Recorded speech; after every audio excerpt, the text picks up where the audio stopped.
आज की कक्षा में गाथा क्रमांक 19 से हम स्वाध्याय आरंभ करते हैं।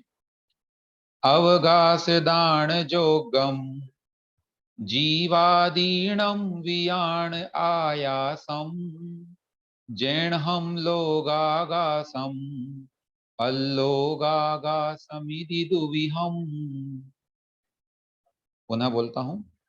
अवगास दान जोगम जीवादीणम वियाण आयासम जैन हम लोगागासम अल्लोगागासमिति दुविहम। अब उच्चारण आप में से जो करना चाह रहे हैं, सर्वप्रथम रेणु जी बाकी बात अनम्यूट करके बोलें। अवगास दान जोगम जीवादीनम वियाण आयासम जैनम लोगागासम अल्लोगागासमिति विहम। हाँ, अल्लोगागास, ये थोड़ा सा ध्यान। अस्तु, अग्रिम उच्चारण के लिए निवेदन कर रहा हूँ। श्रेया जैन जी, आप अनम्यूट कर लें, बोलें। अवकाश दान जोगम जीवादीनम वियाण आयासम जैनहम लोगागासम अल्लोगागासमिति दुविहम। अस्तु, दोनों उच्चारण बिल्कुल अच्छे थे और सभी ने अच्छे से पढ़ा। देखें, अवगास दान जोगम। अवगास माने अवकाश, दान माने देने में, जोगम यानी योग्य है। अवकाश का मतलब होता है स्थान, स्थान देना माने किसी को स्पेस देना, रुकने में जो है वहां पर ठहरने के लिए स्पेस देना, ये कहलाता है अवकाश दान। तो अवकाश देने में जो योग्य है माने सक्षम है, किनको? जीवादीणम, जीव आदियों को। आदि से तात्पर्य है सभी द्रव्यों को, स्वयं को भी और अन्य सभी द्रव्यों को भी जो अवकाश देने में सक्षम है, स्थान देने में सक्षम है, उसे आयासम वियाण, आयास जानिए। आयास माने आकाश, तो आकाश द्रव्य उसे जानो, जो जीव इत्यादि सभी द्रव्यों को अवकाश देने में योग्य है अर्थात सक्षम है। और कैसा है वो? जैनहम लोगागासम, जैनहम यानी जिनेन्द्र भगवान के द्वारा वह लोगागासम अल्लोगागासम इति दुविहम। लोगागासम का भी संधि विच्छेद करें, लोग आगासम माने लोक आकाश, तो लोकाकाश, और अल्लोगागास माने अलोकाकाश। इस प्रकार से इति, इस प्रकार, दुविहम, दो प्रकार का है। ठीक है ना? तो यहाँ पर आचार्य भगवान कह रहे हैं कि आकाश द्रव्य किसे कहते हैं। हमने शुरू की गाथा में, मंगलाचरण में, जीव और अजीव द्रव्यों का कथन करने का संकल्प किया। फिर उसके उपरांत 14वीं गाथा तक हम लोगों ने आचार्य महाराज के माध्यम से जीव द्रव्य का स्वरूप समझा कि विभिन्न नयों के माध्यम से या विभिन्न मार्गणा इत्यादि, जीव समास इत्यादि के माध्यम से, गुण स्थान अपेक्षा से, उपयोगों की अपेक्षा से और दर्शन इत्यादि की अपेक्षा से जो है हम कैसे जीव को पहचानते हैं, ये हमने जाना। फिर अजीव द्रव्यों की चर्चा आई, तो उसके 5 भेद जो किए थे, धर्म, अधर्म, आकाश, काल और पुद्गल। सॉरी, पुद्गल शुरू में था, तो उसमें से पुद्गल की चर्चा थोड़ी की, और फिर आचार्य महाराज ने कल हमें धर्म अधर्म द्रव्य का स्वरूप समझाया। अब हम आज देख रहे हैं आकाश द्रव्य किसे कहते हैं। तो उत्तर है इसका कि जो द्रव्य स्वयं अपने आप को और अन्य जीव, पुद्गल, धर्म, अधर्म और काल, इन सभी 6 द्रव्यों को अवकाश देने में सक्षम है, ऐसा वह आकाश द्रव्य होता है, या उसे आकाश द्रव्य जानिए। और कैसा? उस आकाश द्रव्य को जिनेन्द्र भगवान के द्वारा लोकाकाश और अलोकाकाश, इस प्रकार से 2 प्रकार का बताया गया है, कहा गया है। भावार्थ में लिख रहे हैं यहाँ पर, आकाश द्रव्य रूप आदि से रहित, अखंड, अमूर्त, निष्क्रिय और सर्वव्यापक द्रव्य है। कितनी विशेषताएं बताई। सबसे पहले तो कहा रूप आदि से रहित, आकाश का अपना कोई रूप नहीं होता। हम यदि बैठे हुए हैं कहीं पर, अभी जहां जहां बैठे हैं वहां सामने अपन कहीं दीवार की तरफ देखें, तो बीच में हमको क्या दिखाई दे रहा है? नथिंग। सामने दीवार दिख रही है और हम हैं, उसके बीच का जो स्पेस है वहां पर क्या कुछ दिखाई देता है, कोई रंग इत्यादि नहीं। वो जो रंग दिख रहा है वो सामने दीवार का रंग है, उद्गल का रंग है। या कि कोई कह सकता है कि आकाश का रंग नीला तो होता है भैया, नहीं, ऊपर जो आप देखते हैं वे भी बादल इत्यादि अथवा धूल इत्यादि के जो कण हैं, वहां पर जो विद्यमान उद्गलों के कण हैं, उनका रंग आपको दिखाई देता है, न कि आकाश का। आकाश का अपना कोई रंग नहीं होता। फिर दूसरी विशेषता बताई है अखंड, माने वह पूरा का पूरा एक है, उसके खंड नहीं होते, अलग अलग पार्ट्स नहीं है। जैसे जीव अलग अलग हैं या पुद्गल के टुकड़े किए जा सकते हैं, लेकिन आकाश तो पूरा एक अखंड है, उसे आप बांट नहीं सकते। अमूर्त है, ये हम जान ही चुके हैं, क्योंकि वह रूपरस से रहित। और निष्क्रिय माने उसमें कोई मूवमेंट नहीं होता, वो हमेशा बिल्कुल स्थिर बना रहता है। और सर्वव्यापक माने सर्वत्र विद्यमान है, ऐसा कोई स्थान नहीं जहां आकाश द्रव्य न हो। आकाश द्रव्य में तो सब समाये हुए हैं, तो आकाश को तो सर्वव्यापक होना ही है, इसलिए सब जगह विद्यमान। यह लोक और अलोक के भेद से दो भागों में विभक्त। यद्यपि जीव और पुद्गल भी एक दूसरे को अवगाह देते हैं, परंतु सबका आधार आकाश ही है। ठीक है ना? ये सब भी किसके आधार से रहते हैं? आकाश के आधार से। तब प्रश्न है कि आकाश किसके आधार से रहता है? आकाश स्वयं अपने ही आधार से रहता है। आकाश द्रव्य में ऐसी शक्ति है कि वो स्वयं को भी स्थान देता है और अन्य द्रव्यों को भी स्थान दे सकता है। ठीक है? बल्कि ये कहा जाता है कि आकाश के एक प्रदेश में अनंत अनंत अणुओं को इत्यादि को स्थान देने की कैपेसिटी होती है। ऐसा वह आकाश द्रव्य हुआ करता है। विज्ञान में वर्तमान में ब्लैक होल की संकल्पना जो पाई जाती है कि एक ऐसा छोटा सा स्पेस जहां पर जो भी वस्तु जाती है वो गायब हो जाती है और नष्ट हो जाती है एक तरह से, तो ये सब चीजें आकाश द्रव्य की शक्ति को दर्शाती हैं। अब इसमें से लोकाकाश किसे कहते हैं या अलोकाकाश किसे कहते हैं, ये आगे की गाथा में आएगा, इसलिए यहाँ पर उसको नहीं बताया जा रहा है, उस पर सेपरेट सेपरेट गाथा आ रही है। हाँ, प्रश्न आया है यहाँ पर, अवगाह का मतलब क्या होता है? अवगाह का मतलब भी होता है स्थान देना, समाहित हो जाना, है ना? जैसे हमने समझा था ना, सिद्ध भगवान एक दूसरे के अंदर समा जाते, या किसी ने एग्जाम्पल दिया था, एक कमरे में आप बल्ब जलाइए, वहां रोशनी फैलती है, दूसरा बल्ब भी जला दीजिए, दोनों की रोशनी फैलती है। अब पहले एक की फैली हुई तो दूसरी को नहीं आना चाहिए, टकरना चाहिए था, लेकिन दोनों समाहित हो जाते हैं, अर्थात वे एक दूसरे को अवगाह दे पाते हैं। या कि जैसे पानी में आपने शक्कर घोली तो कहाँ चली गई वो, माने पुद्गलों ने एक दूसरे को स्थान दिया, और वास्तव में तो उनको किसने स्थान दिया? आकाश द्रव्य ने स्थान दिया। अस्तु, तो ये संक्षेप में गाथा है, बिल्कुल सरल स्पष्ट स्वरूप है, इसलिए मैं समझता हूँ कि इसी से रिलेटेड आगे की गाथाएं हैं, तो प्रश्नोत्तर का क्रम हम आगे रख लेंगे, अभी न रख करके आगे रख लेंगे। अस्तु, आकाश द्रव्य के भेद हम जानते हैं। धम्मा धम्मा कालो पुग्गल जीवाय संति जावदिये आयासे सो लोगो तत्तो पर दो अलोगुत्तो। उच्चारण पुनः, धम्मा धम्मा कालो पुग्गल जीवाय संति जावदिये आयासे सो लोगो तत्तो पर दो अलोगुत्तो। हाँ, उच्चारण करने जा रहे हैं आप में से स्नेहल जैन जी, अनम्यूट करें और पढ़िए। जय जिनेन्द्र भैया जी। जय जिनेन्द्र।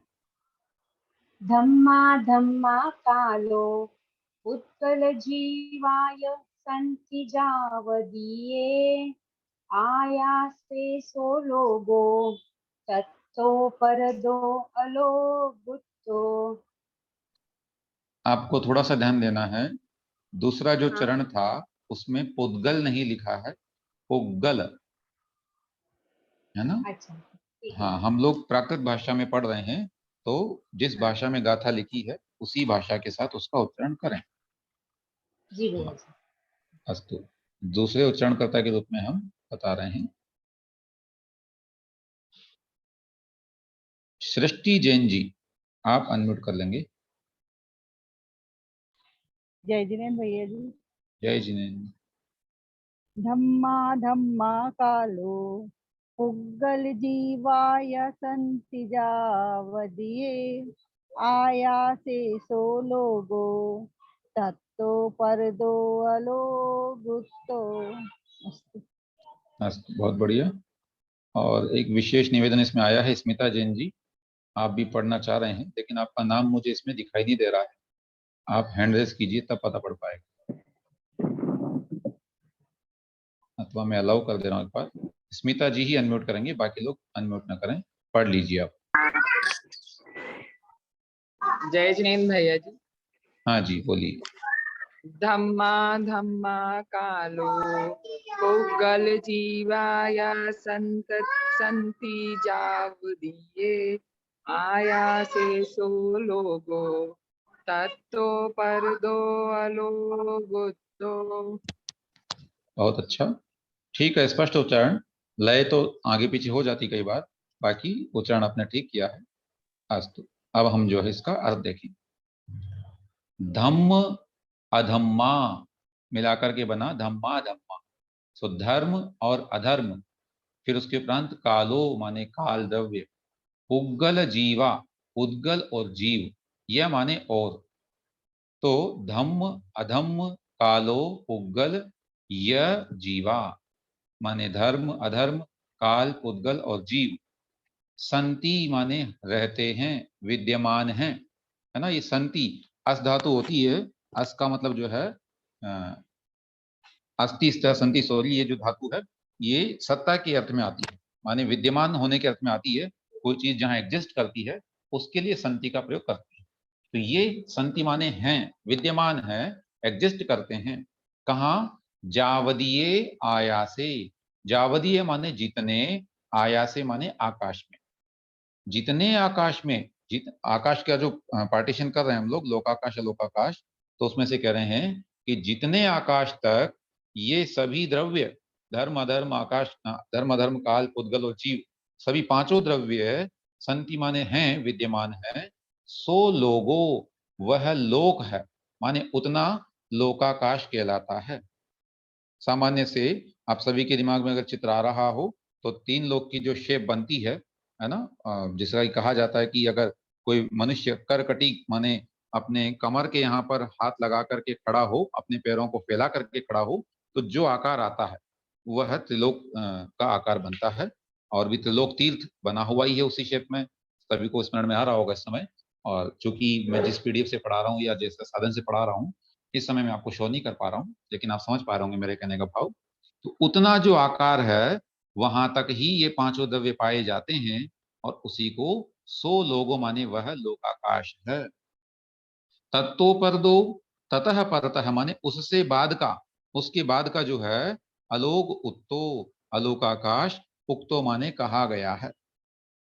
तो आकाश द्रव्य के दो पार्ट करते हुए आचार्य कह रहे हैं, जितने आकाश के अंतर्गत जीव पुद्गल धर्म अधर्म और काल, ये पांचों द्रव्य पाए जाते हैं, वो स्वयं आकाश तो है ही, उसके अलावा जितने आकाश में ये पांचों द्रव्य पाए जा रहे हैं, उतने आकाश को लोकाकाश कहा जाता है। उसके उपरांत ततः परतः अलोक उत्तः, उसके बाद वाला अलोकाकाश है।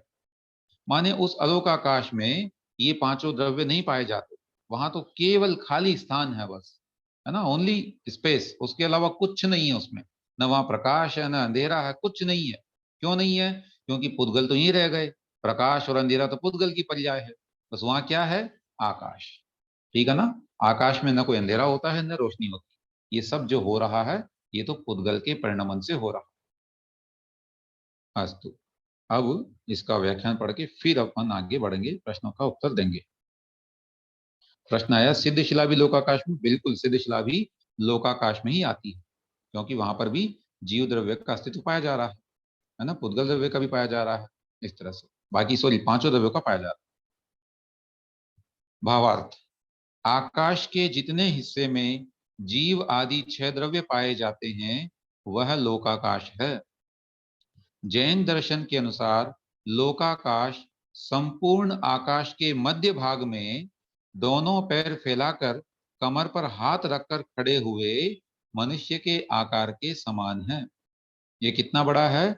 14 राजु उतुंगनभ, माने 14 राजु ऊंचा है ये आकाश, और 7 राजु चौड़ा है। फिर कैसा है ये?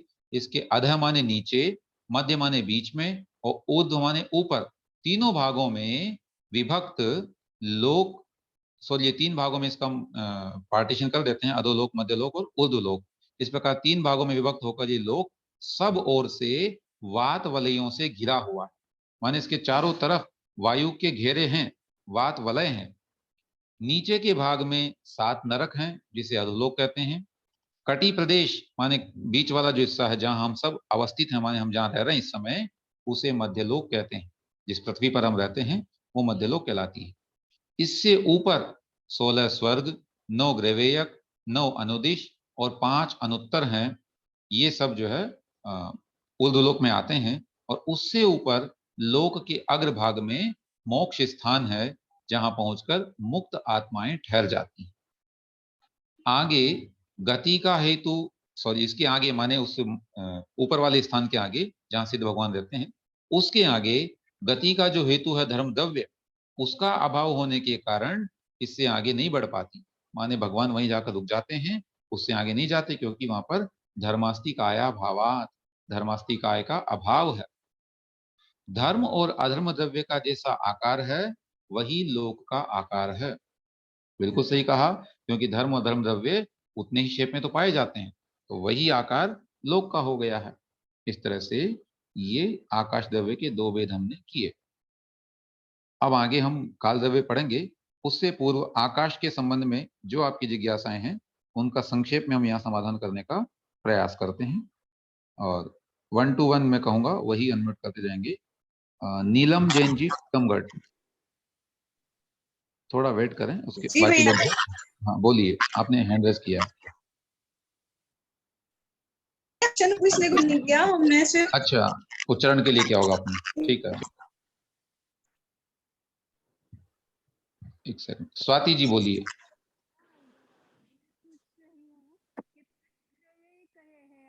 लोकाकाश में सॉरी, एक मिनट, आपकी आवाज कम आ रही है, दोबारा बोलिए। आकाश द्रव्य लोकाकाश में 5 द्रव्य कई है, पुद्गल धर्माधर और काल। जीव पुद्गल धर्माधर और काल। आकाश द्रव्य नहीं है क्या उसमें? नहीं है, वो 5+1 आकाश स्वयं तो है ही। जब हम बोल रहे हैं कि आकाश द्रव्य में, माने वो आकाश तो आ ही गया उसमें, उसके अलावा शेष 5 माने पूरे 6 द्रव्य वहां तक पाए जाते है ना। आकाश में पाए जा रहे हैं, इसमें आकाश तो है ही, और बाकी 5 भी इसमें आ जाएंगे। अस्तु। शशि जैन जी, आप पूछना चाह रहे हैं यदि तो अनम्यूट करके बोलें। देखिए, आपसे निवेदन है, आप लोग हैंड रेस करते हैं, अच्छी बात है, वैसे ही हैंड लो भी हो जाता है इसमें ना, नीचे भी हो जाता है। और वो कब हुआ? जब आप उस पर दोबारा क्लिक कर देंगे। तो जिन लोगों को केवल उच्चारण के लिए करना होता है वो उच्चारण के बाद में हैंड डाउन कर लिया करें। मनीष जी बोलिए। भैया जी, जय जिनेन्द्र। जय जिनेन्द्र। भैया जी, मैं ये पूछना चाह रही थी, जो आकाश तो आपने बताया कि एक मनुष्य के आकार का है। हाँ तो इसमें वात वलय, 3 वात वलय भी है, तो ये हाँ। वात वलय अलोक आकाश में आएगी या नहीं, उसके लोकाकाश बाहर में। का जो अलोक आकाश है? नहीं, वो लोकाकाश भले ही गिरा हुआ है, लेकिन वो भी उसी में आएगा। माने लोकाकाश लोका में? बिल्कुल लोकाकाश का ही पार्ट माना जाएगा, क्योंकि वात वलय वायु, वायु क्या चीज है, इन्हीं 5 द्रव्यों में तो आएगी वो, है ना, तो उसको तो तो उसी में मानेंगे। फिर आकाश वात वलय से घिरा हुआ है, तो वात वलय पे टिका हुआ है क्या आकाश? आपने अभी हाँ, बताया था कि वो अपने आकाश आप में। हाँ स्वयं का आधार है, क्योंकि ऐसे हाँ, मानेंगे वात वलयों को तो फिर अलोकाकाश में भी वात वलय होने चाहिए थे, लेकिन ऐसा नहीं है। बस वो तो उसके चारों तरफ एक घेरा है, मतलब जहां उसकी बॉर्डर है उस बॉर्डर पे वो वायु का घेरा है, तो ऐसा प्रतीत हो रहा है कि उससे रुका हुआ है, लेकिन आकाश तो स्वयं अपना आधार है। वह कहना चाहिए, उसको अलग से रोकने के लिए आवश्यकता नहीं है, बाकी द्रव्य उसके अंतर्गत रहते हैं। ये अच्छा भैया जी, और एक और था कि जो 16 स्वर्ग अभी आपने बताए थे और 9 ग्रैविक अनुदिन, तो जो लोकांतिक देव है वो कौन से स्वर्ग में है? पांचवे छठे या लोकांतिक दिव्य, हाँ 5वें में ब्रह्म स्वर्ग में, वहाँ जो उसका एक भाग है वहां पर वो रहते हैं, भैया 5वें जी हमें स्वर्ग में पूछना रहते था। हैं। जी पूछिए। हाँ, उद्गल उद्गल आकाश द्रव्य के एक प्रदेश में कितने परमाणु रह सकते हैं? आकाश द्रव्य के एक प्रदेश एक में प्रदेश कितने में। परमाणु रह सकते हैं? हाँ, उसमें तो अनंत परमाणु रह सकते हैं। ठीक है, धन्यवाद। अस्तु। और कोई जिज्ञासा है? हाँ, ये साधना जी भिलाई से। हाँ, धर्म और अधर्म द्रव्य का जैसा आकार है वही लोक का आकार है। इसको स्पष्ट थोड़ा सा नहीं समझ में आ रहा। देखें, धर्म द्रव्य कितने स्थान में फैला हुआ है? जितने लोक है पूरे में, ठीक है ना, पूरे धर्म द्रव्य लोक आकाश में फैला हुआ है, ऐसे ही हाँ। धर्म द्रव्य उतने में फैला हुआ है। तो जब बिल्कुल अच्छा इक्वल उतने में फैला है तो तीनों का आकार तो बिल्कुल एक जैसा हो ही जाएगा। इसलिए ये अच्छा कहा गया कि धर्म द्रव्य और अधर्म द्रव्य का जैसा आकार है, बल्कि कहना ये चाहिए था कि जैसा लोक का आकार है वैसा ही हाँ। धर्म अधर्म का आकार हो जाएगा।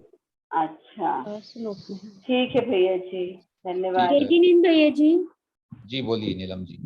भैया जी आप हमको थोड़ा सा बल्ले के बारे में बता दीजिए। जो 3 बल्ले होते हैं ना, बात वाले, ये कोई भैया जी हाँ। पहले पढ़ा था ना, अभी याद नहीं आ रहा। तत्वा सूत्र जी में आपने पढ़ा होगा, जी भैया। घनवात वलय, तनुवात वलय और घनोदधि वात वलय, 3 हाँ जी प्रकार के भैया। वात वलयों की चर्चा आती है।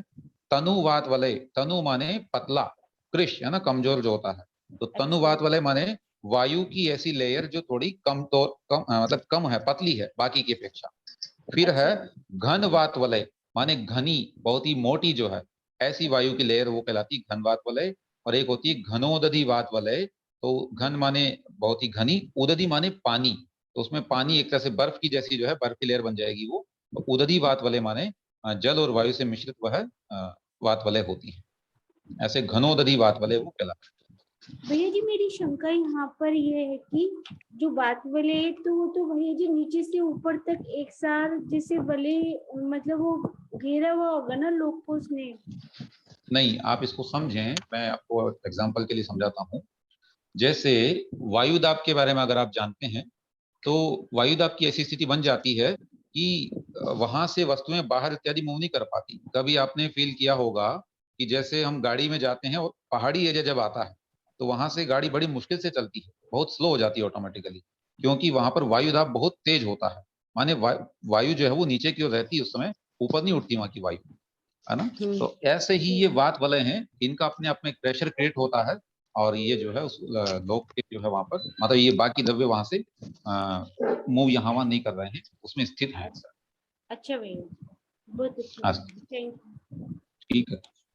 जय जिनेंद्र भैया जी। एक मिनट, मैं नाम ले लेता हूँ, कौन बोल रहे हैं पहले? अर्चना जी सागर से। जी भैया जी, जय जिनेंद्र भैया जी।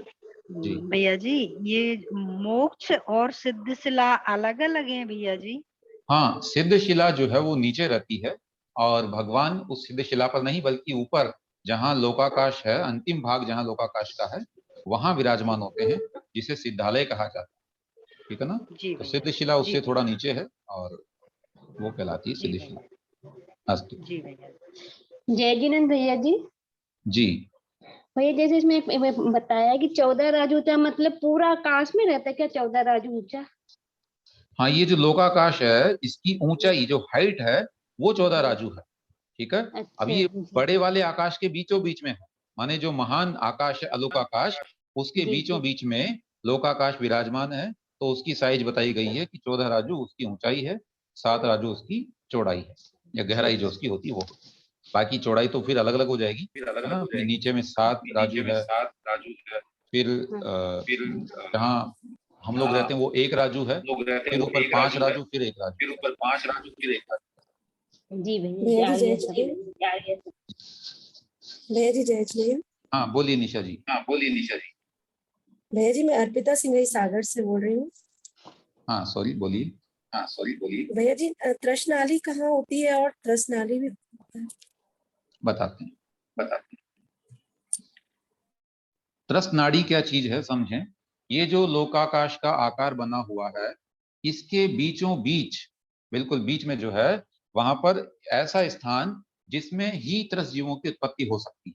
माने उसके अलावा जो शेष आजू बाजू का हिस्सा बचता है, वहां पर त्रस्त जीवों की उत्पत्ति नहीं हो पाती है। ये कितनी बड़ी है? तो ये 1 राजू चौड़ी है, 1 राजू लंबी है और 14 राजू उसकी पूरी की पूरी कहना चाहिए हाइट हो जाएगी। तो हाइट तो उसकी 14 राजू है, बाकी लंबाई चौड़ाई और उसकी कहना चाहिए विस्तार जो है, लंबाई चौड़ाई कह सकते हैं एक तरह से, वह है उसका 1-1 राजू है। तो उसमें त्रस जीवों की उत्पत्ति होती है। शेष आकाश में केवल और केवल स्थावर जीव यानी निगोदिया जीव पाए जाते हैं और अन्य त्रस जीवों की उत्पत्ति वहां नहीं होती। तो इसीलिए कहा जाता है ना कि जब दुर्लभता का क्रम कहा जाता है तो सर्वाधिक मात्रा में कौन पाए जा रहे हैं? स्थावर। तो उससे त्रस पर्याय पाना ही बड़ा दुर्लभ हो जाता है ना। त्रस पर्याय वो जो कहा गया, दुर्लभ लही जो चिंतामणि, त्यों पर्याय लही त्रस तणी। तो वह इसीलिए कहा जाता है कि लोक तो इतना बड़ा है, उसमें से बीच वाला जो स्थान त्रस नाड़ी का है उस पर आना ही बड़ा टफ है। फिर त्रस नाड़ी में फिर जैसे त्रस बनेंगे तो आगे 2 इंद्रिय 3 इंद्रिय इत्यादि के क्रम से बहुत दुर्लभता हो जाती है।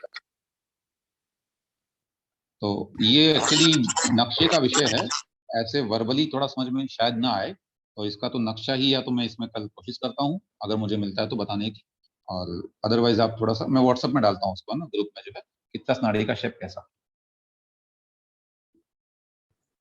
भैया जी राजू मतलब कितना समझ है? ये एक्चुअली असंख्यात योजनों का ही हम अभी कह पा रहे हैं, बाकी एग्जैक्ट मेजरमेंट एक आपको मैं राजू कल बता। मतलब कितना होगा? ये असंख्यात योजन है, माने उसको हम काउंट नहीं कर सकते, बहुत बड़ा इसका आकार हो जाता भैया जी है। राजू, हाँ ये राजू वो वाला है क्या, सागर में वो एक कुएं में नहीं, मेढ़े का सागर आयु छाछ? से समझे। नहीं, मेढ़े के बाल तोड़ के डाल देते हैं वो, फिर वो जी मैं समझ गया आपके प्रश्न को।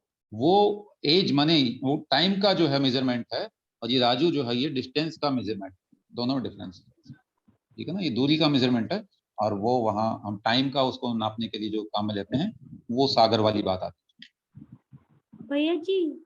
जी ये आखिरी जब क्वेश्चन आप। भैया जी जब जीव मोक्ष जाता है तो वो सिद्ध शिला पर जाकर विराजमान हो जाता है। नहीं, तो सिद्ध शिला पर नहीं, मोक्ष स्थल में जाकर के सिद्ध शिला के ऊपर, माने वहां जहां सिद्ध विराजमान होते हैं, सिद्धालय जिसको कहते हैं, वहां विराजमान होता है। सिद्ध शिला पर भगवान नहीं बैठने जाते, सिद्ध शिला के ऊपर। बस वो कहा इसलिए, अब उसका आधार है कैसे वहीं पर पाई जाती तो कहा जाता कि सिद्ध शिला पर विराजमान हो गए, लेकिन वो शिला पर बैठते नहीं कहीं, वो तो ऊपर जाकर के स्थिर हो जाते। ठीक है भैया, क्लियर हो गया, धन्यवाद भैया। अस्तु, अब हम आगे बढ़ते हैं।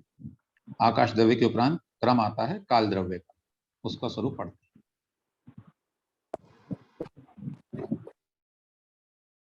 दौव परिवट्टरूवो जो सो कालो हवे व्यवहारो परिणामादि लखो वट्टण लखो य परमठो। पुनः उच्चारण।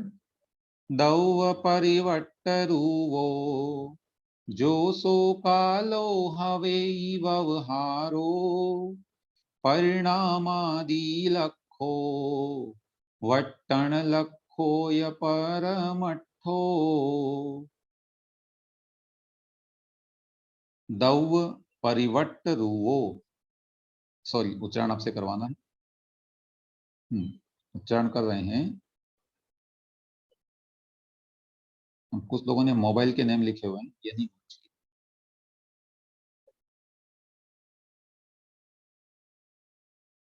मधु मोदी जी आप कर लीजिए। जय जिनेन्द्र भैया जी। जी।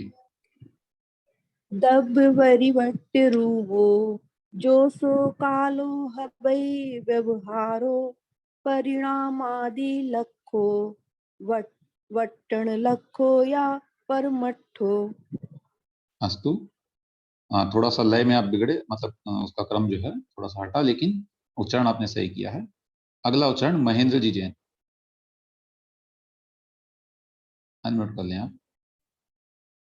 दब्ध परिवट्ट रूपो जो सो कालो हवै व्यवहारो परिणामादि लखो वट्टण लखो या परमठो। अस्तु। दौव परिवट्ट रूवो जो सो कालो हवे व्यवहारो, कह रहे हैं जो माने जो द्रव्य परिवर्त रूपो, द्रव्यों के परिवर्तन रूप वाला है ना, जो द्रव्यों में चेंज हो रहा है उसमें जो निमित्त बनता है, ऐसा जिसका स्वरूप है वह सो कालो, वह काल व्यवहारो हवेई, व्यवहार काल होता है। और कैसा है वो? परिणाम आदि लक्षो, परिणाम इत्यादि लक्षण वाला, ठीक है ना। तो परिणाम यानी परिवर्तन, यहाँ परिणाम का मतलब है परिवर्तन। एक द्रव्य दूसरे द्रव्य की, एक द्रव्य की पर्याय परिवर्तित होकर के दूसरी पर्याय को धारण करती है, तो ये जो परिणमन हो रहा है, तो परिणमन आदि लक्षण वाला तथा द्रव्यों के परिवर्तन का जो कारण बनता है, ऐसा वह व्यवहार काल कहलाता है। माने काल द्रव्य के दो भेद करते हुए आचार्य उनकी अलग अलग परिभाषाएं बता रहे। फिर दूसरी परिभाषा कह रहे हैं वट्टण लखो यह परमठो, यह माने और, वट्टण लखो वर्तना ही है लक्षण जिसका, ऐसा वह परमठो माने परमार्थ अर्थात निश्चय काल। तो काल के दो भेद किए, निश्चय काल और व्यवहार काल। उसमें से निश्चय काल तो कहा कि वर्तना रूप माने जो परिवर्तन हो रहा है, इसका मतलब ही समझो कि काल द्रव्य अपना कार्य कर रहा है, तो ये हो निश्चय काल हो गया है। और फिर जो मोटा मोटा हमको दिखाई दे रहा है परिवर्तन, हम देख पा रहे हैं कि कोई वस्तु जो है कच्चा आम था वो पक करके पीले रंग का हो गया है, या कोई भी परिवर्तन जो हो रहा है, एक बालक छोटा सा था, धीरे धीरे देख करके जब 2-4 महीने बाद या साल भर बाद हम देखते हैं उसे, तो उसका स्वरूप हमें बड़ा दिखाई देता है। ये सब जितने परिवर्तन हो रहे हैं ये व्यवहार काल के निमित्त से हो रहे हैं, ठीक है। तो यहाँ अर्थ पुनः शब्दों से बताते हुए भावार्थ पढ़ते हैं, फिर हम आप पर डिस्कस करेंगे।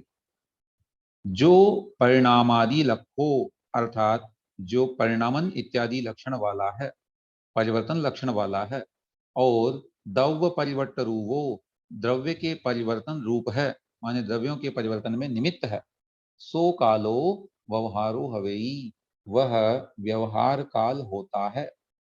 और यह माने तथा वट्टण लखो परमठो, वर्तना लक्षण है जिसका, वो परमार्थ काल है, माने उसे निश्चय काल कहते हैं। समझें क्या चीज है ये, थोड़ा भावार्थ को देखते हैं, फिर हम अपना और उस पर विशेष प्रकाश करने की कोशिश करेंगे। काल द्रव्य प्रत्येक पदार्थ में होने वाले परिवर्तन का हेतु है। यह वही द्रव्य है या यही वो द्रव्य है जिसके निमित्त से समस्त द्रव्य अपनी पुरानी अवस्था को छोड़कर प्रतिक्षण नया रूप धारण करते हैं। यह भी आकाश की तरह अमूर्त और निष्क्रिय है। ये वेरी इंपॉर्टेंट पॉइंट है। जनरली लोगों की धारणा बन जाती है कि हमें कौन परिवर्तन करा रहा है, काल द्रव्य। नहीं, काल द्रव्य परिवर्तन नहीं कराता, वो परिवर्तन में उदासीन रूप से सहायक होता है, बस उसके होने से परिवर्तन होता है। अगर काल द्रव्य परिवर्तन कराता होता तब तो हम अपनी मर्जी से परिवर्तन नहीं कर पाते, कुछ भी जो कुछ चेंज हम कर सकते हैं, है ना, वो हम नहीं कर पाते। जैसे फॉर एग्जाम्पल कोई वस्त्र है, वो सीधा है, उसकी पर्याय बदली हमने, है ना, उसको समेट के रख दिया, तो ये सब हमने किया ना उसमें, लेकिन काल द्रव्य ने थोड़ी किया चीज। काल द्रव्य उस पर्याय को बदलने में थोड़ा सा निमित्त बना, जो क्षण भर पहले थी क्षण भर बाद वो पर्याय परिवर्तित हो गई। सो यह भी आकाश की तरह अमूर्त और निष्क्रिय है, किंतु उसकी तरह सब और व्यापक न होकर केवल लोकाकाश में ही व्यापक। ठीक है, लोकाकाश में रहता है, हम जान चुके हैं पहले। काल द्रव्य दो प्रकार का है, निश्चय काल और व्यवहार काल। इसमें से प्रति समय होने वाले परिवर्तन में सहकारी होना, अर्थात जो एवरी टाइम एक हर समय चेंज हो रहा है द्रव्य में, उसमें जो सहकारी है, उसमें जो निमित्त बन रहा है, उसका नाम है वर्तना, उसे कहते हैं वर्तना। वर्तना का मतलब है प्रतिक्षण होने वाला चेंज, और वर्तना लक्षण वाला निश्चय काल द्रव्य कहलाता है। दूसरा, या जैसे इसको कह रहे हैं, जैसे मकान वस्त्र आदि में प्रति समय परिवर्तन होना। हम देखते हैं नया वस्त्र लाते हैं, धीरे धीरे धीरे धीरे कुछ समय बाद देखोगे तो वो पीला पड़ जाता है। तो ये परिवर्तन जो हुआ वो एकदम से तो हुआ नहीं, लेकिन वो बिल्कुल हर क्षण हो रहा था, बस वो हर क्षण होने वाला परिवर्तन ही निश्चय काल। निश्चय काल द्रव्य को हम पकड़ नहीं सकते हैं, क्योंकि ये सब सूक्ष्म इकाइयां हैं। इसके जिन समय, घड़ी, दिन रात आदि कार्यों का व्यवहार होता है, माने व्यवहार में हम जिसको कहते हैं कि इतने बज गए या इतना सन, इतने साल पुराना, ये सब जो बातें आती है, ये व्यवहार काल द्रव्य है। परिणाम, क्रिया, परत्व और अपरत्व, ये सभी व्यवहार काल द्रव्य के लक्षण हैं। ठीक है ना। परिणाम यानी परिवर्तन जो हमको दिखाई दे रहा है, कोई भी क्रिया हमको दिखाई दे रही है। परत्व अपरत्व का मतलब होता है छोटा बड़ा। हम किसी को कहते हैं कि ये व्यक्ति हमसे बड़ा है, क्यों कहते हैं? क्योंकि वो काल की अपेक्षा हमसे पहले हुआ और हम उसके बाद में हुए। तो परत्व माने बड़ा होना, अपरत्व माने छोटा होना, ये सब व्यवहार काल के लक्षण हैं। समस्त स्थिर द्रव्यों में स्थूल परिवर्तन को परिणाम कहते हैं। अच्छा, ये और बता दिया इन्होंने, देखो परिणाम किसे कह रहे हैं? जितने भी स्थिर द्रव्य हैं उन सब में स्थूल परिवर्तन को हम परिणाम कहते हैं, जो मोटा मोटा हमको दिखाई दे रहा है। दूसरा है वस्तु के एक स्थान से दूसरे स्थान पर पहुंचने की क्रिया को क्रिया कहते हैं। कोई भी वस्तु यहाँ से वहां गई उसे क्रिया कहते हैं। तो इसमें भी परिवर्तन तो हुआ, पहले वाली स्थिति और बाद वाली स्थिति बदल गई, तो उसमें भी जब चेंज हुआ तो काल द्रव्य ने कार्य किया। प्राचीनता को परत्व और नवीनता को अपरत्व कहते हैं, और परत्व और अपरत्व हमेशा दो वस्तुओं के बीच होता है। जैसे अमुक व्यक्ति 2 वर्ष छोटा है, ये अपरत्व हुआ, या 2 वर्ष बड़ा है तो ये परत्व है। अस्तु, इस प्रकार यहाँ इस काल द्रव्य के विषय में संक्षेप में हमने जाना कि जो परिवर्तन प्रति समय हो रहा है उसमें जो निमित्त बन रहा है ना, परिवर्तन कर नहीं रहा है, ध्यान रखना। काल द्रव्य परिवर्तन नहीं कर रहा, बस परिवर्तन होने में निमित्त बन रहा है। कोई वस्तु पुरानी पड़ रही है, ये उसका स्वरूप है। उद्गल का ऐसा स्वरूप है कि वो धीरे धीरे फीका पड़ता है, पुराना पड़ता है, परंतु उसमें निमित्त कौन बनता है? काल द्रव्य। जैसे हमने जाना था कि चलते तो कौन है? जीव या पुद्गल, लेकिन उसमें निमित्त कौन बन जाता है? धर्म द्रव्य। ऐसे ही ये काल द्रव्य है, ये परिवर्तन में निमित्त बनता है। तो जो सूक्ष्म इकाई प्रतिक्षण परिवर्तन में निमित्त बन रही है वो काल निश्चय काल है, और जो स्थूल रूप से हमारे पकड़ने में आ रही है वो व्यवहार काल है। जैसे दिन रात, घड़ी घंटा, समय इत्यादि जो हम कहते हैं, कोई भी तिथि इत्यादि, वर्ष इत्यादि जो बोला जाता है, ये सब काल द्रव्य के उदाहरण है या उसकी पर्याय है। अस्तु, अब हम आपकी जिज्ञासाओं का यहाँ पर समाधान करने का प्रयास करते हैं। हाँ, 1 to 1 आप लोग हैंड रेस कर लीजिए जिनको प्रश्न पूछना। मनीष जी बोलिए। भैया जी, हाँ। हमारे ये आया कि काल शब्द द्रव्य, आकाश द्रव्य, धर्म द्रव्य, अधर्म द्रव्य, ये सभी उदासीन रूप से रहते हैं, तो फिर मेन चीज क्या रहती है? मेन तो जीव और पुद्गल है, इनकी ही कहानी है। जितना भी रोल है वो सब जीव और पुद्गल का ही है। वास्तव में तो ये दो ही अशुद्ध द्रव्य होते हैं, आपस में मिश्रित होकर के संसार का निर्माण कर रहे हैं, संसार में हो रहे हैं। बाकी तो सारे शुद्ध द्रव्य हैं, उदासीन। फिर ये हम धर्म द्रव्य, अधर्म द्रव्य या आकाश या काल, ये जो हम गिनती कर रहे हैं इन चीजों की, तो हम किस रूप में कर रहे हैं, कैसे कर रहे हैं, कैसे माने हम चीजों को? इसको तो हमें जिनेंद्र भगवान की आज्ञा से ही मानना पड़ेगा, क्योंकि ये सब सूक्ष्म है, हमारे जानने देखने में नहीं आते। ठीक है ना। तो भगवान ने आगम में लिखा है, मतलब उनकी वाणी से आगम में प्राप्त हुआ है, इस निमित्त से ही हमें आज्ञा सम्यक तो मानकर इसे स्वीकार करना चाहिए। प्रैक्टिकली हम इनको जो है उतना फील नहीं कर सकते। यद्यपि आकाश इत्यादि हमको दिखाई दे रहे हैं, व्यवहार की बात की जाएगी इनकी, तो वो हमारे उसमें तो आ ही रहा है कि काल द्रव्य होता है। अगर काल द्रव्य नहीं होता तो आप बताइए हम लोग छोटा बड़ा कैसे व्यवहार कर पाते? कोई कैसा कहता कि ये व्यक्ति हमसे छोटा है? तो फिर अपन हर चीज को एक व्यवहार से और एक निश्चय से इस तरह से देखेंगे। बिल्कुल, ये तो शुरू में ही स्पष्ट कर दिया गया था प्रस्तावना में ही कि ये बड़ा महत्वपूर्ण ग्रंथ है, जिसमें आचार्य महाराज ने प्रत्येक द्रव्य को या प्रत्येक परिभाषा को निश्चय और व्यवहार दोनों दृष्टियों से सिद्ध किया है और बताया। अरे हर चीज को हम निश्चय नहीं और व्यवहार नहीं से जान सकते हैं क्या भैया जी, कि केवल बिल्कुल कुछ जान सकते पर्टिकुलर हैं। चीजें रहती हैं? नहीं, प्रत्येक द्रव्य को जान सकते हैं, प्रत्येक कथन को, क्योंकि नय है ही ऐसी वस्तु। नय का मतलब ही क्या होता है? नय माने जो किसी अपेक्षा से द्रव्य का, हाँ, नय और प्रमाण। तो प्रमाण तो संपूर्ण का कथन करता है और नय किसी एक अपेक्षा से कथन करता है। तो वो अपेक्षा प्रत्येक के साथ लगाई जा सकती है। निश्चय और व्यवहार से प्रत्येक द्रव्य का कथन किया जा सकता है, उसका स्वरूप जाना जा सकता तो ये एकांतवादी है या अनेकांतवादी हो गया, फिर ऐसा कैसे है। के अनेक मतलब अनेकांत है अनेकांतवादी ना, है। अनेकांत ही है, निश्चय से ऐसा है और व्यवहार से ऐसा है। बस ये है कि कोई ये जिद पकड़ ले कि ये व्यवहार झूठा है, निश्चय सच्चा है, उसको अगर ऐसा दिमाग में सेट हो गया कि नहीं नहीं ये व्यवहार वाला मेरे समझ में नहीं बैठता, इसलिए इसको तो झूठा मान लेते हैं, तो फिर वो मिथ्या हो जाएगा। अथवा इसके उल्टा कोई निश्चय को ना माने कि क्या पता ये होता कि नहीं होता, कुछ दिखाई तो देता नहीं, व्यवहार तो समझ में भी आता कि चलो प्रैक्टिकल हमारे सामने हो रहा है, तो वो निश्चय को स्वीकार ही ना करे, तो भी वो मिथ्या दृष्टि हो जाएगा या एकांतवादी हो जाएगा। तो व्यवहार नहीं तो असत्य भी है फिर। नहीं, उसको झूठा नहीं कह रहे हैं, वो असत जो कहा गया है उसका स्वरूप आप समझेंगे वहां अध्यात्म शास्त्र की परिभाषा में, तब आपको समझे आएगा वो किस अपेक्षा से असत्य है, वो आपको समझना चाहिए। बाकी असत्य नहीं कह देंगे आप उसको एकदम से, जो हम मिथ्या या झूठा कहते हैं वो मिथ्या नहीं है। नहीं भला कैसे वो मिथ्या नहीं हो सकता है? अगर मिथ्या नहीं होता तो आचार्य उसका नाम ही क्यों ग्रहण करते अपने इतने पवित्र शास्त्रों में? नहीं तो हर चीज में हम एक ऐसा होना चाहिए, एक नहीं होता, होता नहीं होता, तो फिर हम एक कंफ्यूजन वाली वैसी क्रिया नहीं हो जाती अपनी।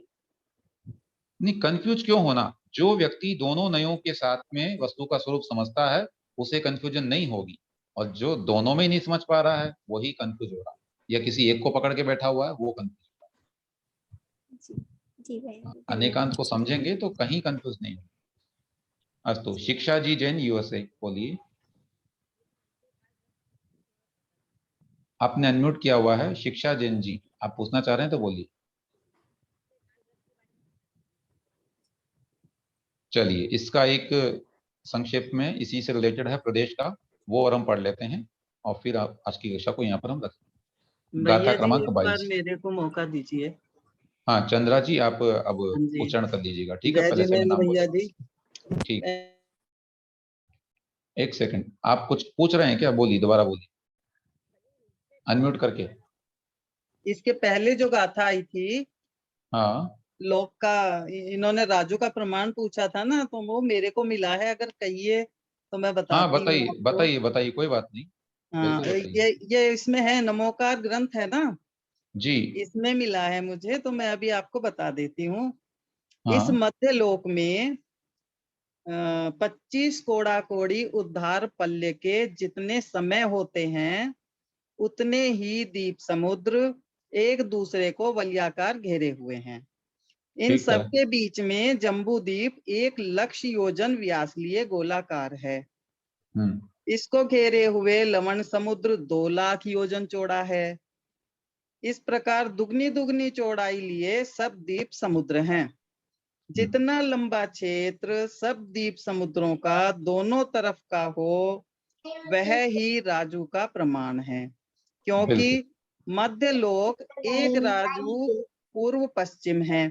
इसको दूसरे प्रकार से ऐसे भी कह सकते हैं कि कोई देव पहले समय 1 लाख योजन, दूसरे समय 2 लाख योजन गमन करे। इस प्रकार प्रति समय दुगना दुगना गमन करता हुआ 2.5 सागर अर्थात 25 कोड़ा कोड़ी उद्धार्य पल के जितने समय हो, उतने समय पर्यंत बराबर चला जाए, तब आधा राजू हो। इसे दुगना करने पर जो क्षेत्र हो वही एक राजू का प्रमाण होता है। इसमें इस प्रकार दिया है, तो इसमें लोक सोचिए का पूरा कितना वर्णन विशाल, दिया हुआ है। बिल्कुल कितनी विशाल राशि ये हो जाती है ना? हाँ जी, इतना बस लंबा इससे जो अंदाज हिस्सा भी लगा है, सकते हैं, बाकी तो बिल्कुल बिल्कुल, बहुत ही आभास हो विशाल है ये जाएगा चीज। कि कितना है। अस्तु जी अस्तु, जी भैया जी, जय जिनेन्द्र। चलिए पढ़ते हैं अब हम अगला गाथाओं को। लोयायास पदे से इक्के जेठिया हुए के का रयणाणम राशिमिव ते कालाणु असंख दौवाणी। पुनः लोयायास पदे से इक्के जेठिया हुए के का रयणाणम राशिमिव ते कालाणु असंख दौवाणी। अस्तु, उच्चारण कर रहे हैं प्रतिभा सोगाणी जी, आप कर लें अनम्यूट।